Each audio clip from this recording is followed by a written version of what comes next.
Hello, and welcome to Same Crime, Different Time. I'm Jennifer Chambers. You know that I'm passionate about uncovering the truth. Here, we're taking that passion to the dark heart of the Pacific Northwest. As a true crime and historical writer, I've spent years immersed in the chilling archives of this region. Each week, we'll explore cases, both ancient and modern, of murder, unexplained events, strange places, and those who have simply vanished. We'll dig into the research, connecting the dots between past and present, revealing the threads of mystery that weave through our incredible, yet often unsettling, landscape. Prepare to be captivated as we discover that while times may change, the darkest aspects of human nature remain hauntingly the same. A small stone memorial marks the spot in the tiny unincorporated town of Bly, Oregon, where the only fatalities from enemy action in World War II occurred in the continental United States. May 5th was a sunny day in 1945 when Archie Mitchell, a pastor from Bly, his wife, Elsie Mitchell, who was 26, and 5 kids who went to Elsie's Sunday school class, decided to go for a picnic on nearby Leonard Creek. They saw a curious thing in the bushes nearby. What happened next was the tragic result of one of the most ingenious war inventions known up to that point, a paper balloon bomb. I'm Jen Chambers. This is Same Crime, Different Time. Join me today as we cover one of history's most interesting and little-known cases. Part 1. The War. According to the National Park Service, in an article about the war on its Manhattan Project section, by the time of the Japanese attack on Pearl Harbor on December 7, 1941, the people of Japan had lived under the constraints of war already for 3 years. Japan, under Emperor Hirohito, had invaded China in 1937. The United States had entered the war after Pearl Harbor, of course. However, Japan had joined the war on September 22, 1940, with the invasion of French Indochina, and they officially formed an alliance with Germany and Italy 5 days later, according to the National Park Service. By spring of 1945, then, the country of Japan was in dire straits. Their military at that point was mainly ineffective, as there was no fuel left to run them. Planes were grounded, ships were docked in port, and the people of Japan fared worst of all. Years of war had decimated their crops. There were shortages of not just fuel, but goods, services, food, and all kinds of materials. And malnutrition and even starvation were common. Part 2. The Kids. Late in 1944, children in Japan had been enlisted to help in the war effort. The Norobito Institute, or the Imperial Japanese Army's 9th Technical Research Institute, as it was also known, had used scientists for several years to track and determine the way that the jet streams drifted over the Pacific Ocean.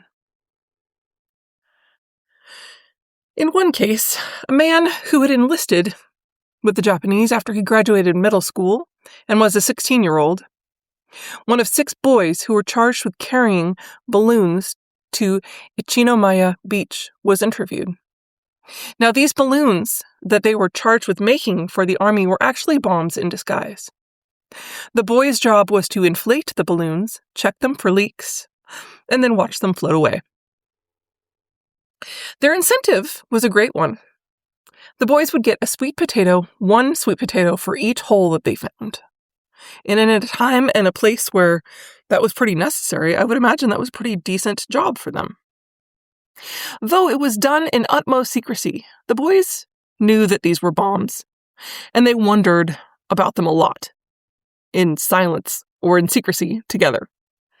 According to an interview of a man named Ogawa Tatsuo for a Japanese historical website, he wondered with his friends if there was really any way that the bombs would actually get where they were supposed to go. Ogawa is quoted as saying, quote, "But we'd whisper to each other, 'You really think we can beat America with this?' Unquote." I can't imagine being a teenager and, being forced to do something like that for any reason. But just, it's crazy to think that they had kids doing that kind of work. These ingenious devices, actually, were invented by scientists, but they were put together with the labor of other women and children. These were mainly made by women and girls. The balloons were made from layers of washi or mulberry paper, and they were in triangular shapes that were then reinforced by konjac paste, which is a kind of a glue-like paste that's made from the root of the konjac plant. I got to do some fun research about that. Or they also use persimmon paste, made from ground-up persimmons, obviously. And these pastes reinforced and made a glue, but also made the paper semi-translucent and stronger. The operation for these balloons was named Fugo. An order called the Women's Volunteer Labor Order was made by Japan in 1944. And this made girls and women who were 12 and up and who were not married, rounded them up and brought them to large towns where they were ordered to assemble these giant paper balloons with no knowledge of what they were for. And this was top secret. They weren't allowed to talk about it at all. According to author and artist Kobayashi Erika, who collected information about these girls and women for a book and eventually a museum, these girls spent hours and hours of hard labor making these balloons. It was described in her book, The Paper Balloon Bomb Follies, like this. Quote, sitting in a seated posture on a cushion, I glue the cut pieces of washi paper together. I scoop konjac paste from a wooden measuring box with my fingers. It feels cool even in summer, unquote. They joined these pieces into trapezoids that then were shaped into these balloons. And the balloons took about 300 meters of gas for the boys on the beach to then fill over several hours. The crazy thing is these girls' labor was virtually erased from the record until about the year 2000. A survivor collected memories and evidence after she saw the balloons pictured on a book in a bookstore. Before that, she had no idea that they had been making bombs. I would imagine they would think that they were making something like weather balloons, because that's kind of what they look like. Kind of. Part 3, drifting toward the USA. These bombs were set off from November 1944 to April 1945 from that beach in Japan. They were around 33 feet in circumference and about 70 feet tall. They were connected to 30 sandbags for ballast and carried in a little circular frame 5 incendiary and anti-personnel bombs. Now, these floated over the jet stream at 30 to 40,000 feet.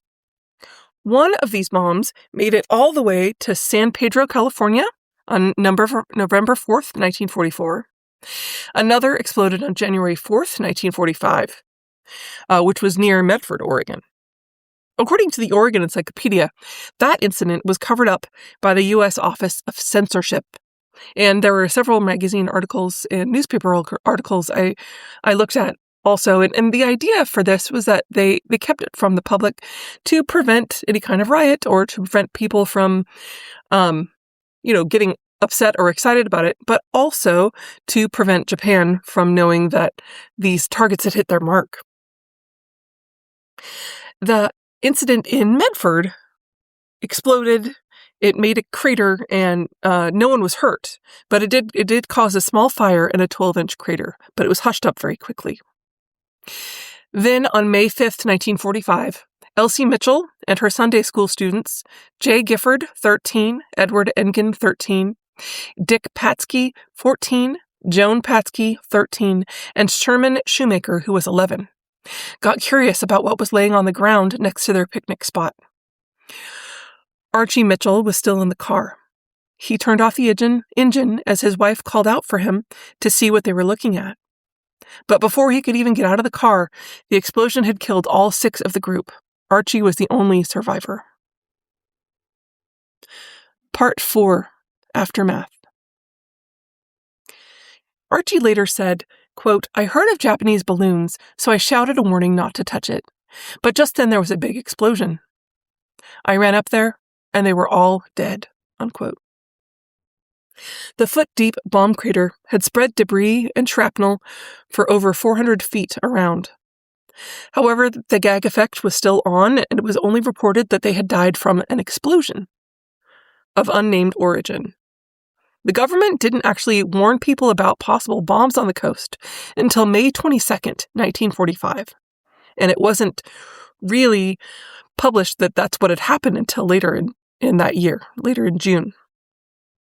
However, the silence on the bombs had its desired effect. The Japanese forces, who were thinking that the balloons were a complete failure, stopped sending them only 6 months after they started the operation. The Weyerhaeuser Timber Company, which owned the bomb site, created a memorial to stand there. It was engraved with the names of those who were lost, and it was dedicated by the Oregon Governor, Douglas McKay. A survivor of the Tule Lake internment camp, Yuzuru John Takashita, had been told the story of these girls who had been taken from school to put these balloons together in Japan by several of his schoolmates who were there.